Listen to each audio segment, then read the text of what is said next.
মাশাআল্লাহ, প্রায় 1500 বছর আগের এই হাড্ডির মধ্যে কোরআন সংরক্ষণকারী সাহাবীদের হাতের লেখা। সুবহানাল্লাহ ওয়া বিহামদিহি, সুবহানাল্লাহিল আযীম, সুবহানাল্লাহ ওয়া বিহামদিহি, সুবহানাল্লাহিল আযীম, সুবহানাল্লাহ ওয়া বিহামদিহি, সুবহানাল্লাহিল আযীম। এই তো হতেছি আইসি না না দেখ সুবহানাল্লাহ ওয়া বিহামদিহি, সুবহানাল্লাহ।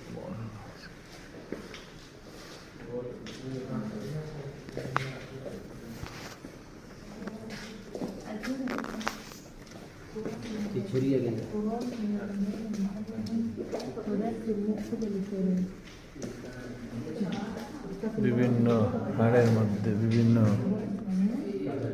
হাড্ডির মধ্যে কোরআন শরীফের আয়াত লিপিবদ্ধ। সুবহানাল্লাহ, উটের হাড্ডির মধ্যে কোরআন শরীফের আয়াত লিপিবদ্ধ।